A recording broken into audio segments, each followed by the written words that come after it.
कि विपक्ष के नेताओं को घेर करके मारा जाए, कलंक है। इलेक्शन कमीशन जिंदाबाद करते रहिए, सब कुछ सबको तोड़ दीजिए, क्या है?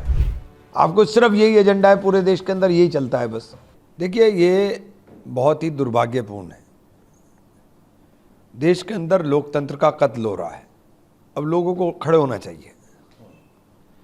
ये देश को तबाह करके छोड़ेंगे। इकोनॉमिकली देश तोड़ दिया इन्होंने, पॉलिटिकल माहौल ऐसा बना दिया, कभी ऐसा किसी ने नहीं देखा कि विपक्ष के नेताओं को घेर करके मारा जाए।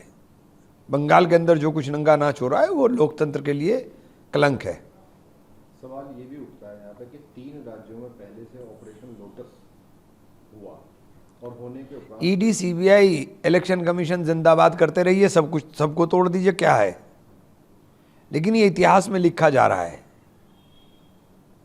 जो इन संस्थानों के ऊपर बैठे हुए हैं उनका नाम काले अक्षरों में लिखा जाएगा। इतनी गुलामी मत करिए। संविधान ने जो चेक एंड बैलेंस रखा था उसको इन्होंने तोड़ दिया। बीजेपी इससे साफ इनकार कर रही है कि हमने कोई ऐसा काम नहीं किया, और अगर किया है तो सबूत दिखाएं। सबूत क्या होता है इन चीज़ों के लिए? इन चीज़ों के लिए सबूत होता है क्या? सब कुछ सब पता है। प्रॉक्सी बना बना के खड़े कर रहे हैं। प्रॉक्सी के अंदर इनको फ़ायदा ये है कि जिम्मेदारी कोई नहीं है, काम सारा हो गया, बस।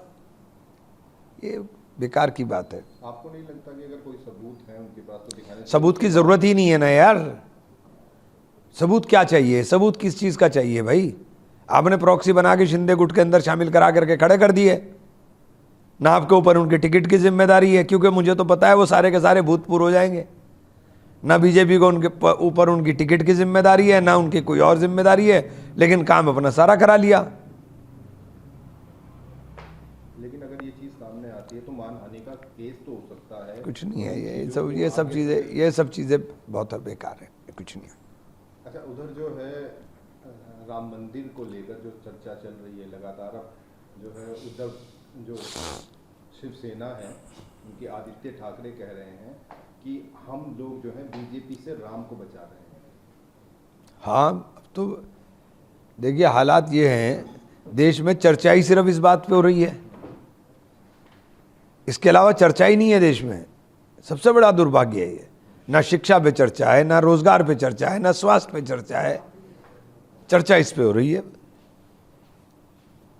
कह रहे हैं कि बाबर पार्टी है। बस छोड़िए इन बातों को, मैं तो इन चीज़ों में बहस में पढ़ना नहीं चाहता। अच्छा, मुख्यमंत्री इस चीज को लेकर भी वो कर रहे हैं कि हनुमानगढ़ी में यही वो सरकार है। कब थी? कब? ये झूठ बोलने की मशीन है भाई। आप बताइए ना कब? उनका वीडियो बहुत वायरल हो रहा है। कब बताइए ना, कब? तो यह इसका मतलब वो सब बताइए ना कब? हर चीज़ का सबूत होता है, तथ्य होता है। आपको सिर्फ अपना एजेंडा चलाने के लिए बोलना है, बोलते रहिए। तो ये भी कह रहे हैं कि क्या अगर कांग्रेस या समाज छोड़ो यार, अब इनके अलावा चर्चा नहीं होगी क्या हमारी देश में?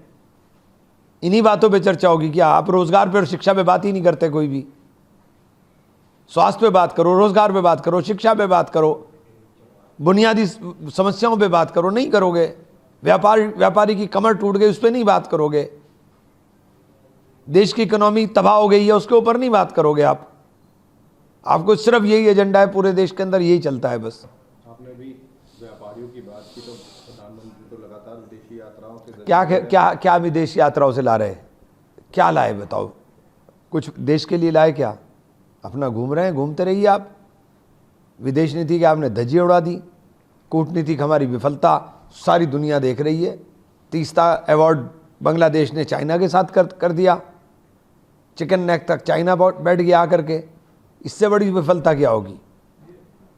चाबार पोर्ट हमारा छोड़ दिया हमने, जो चाइना के लिए पूरा का पूरा ओपन रास्ता हो गया।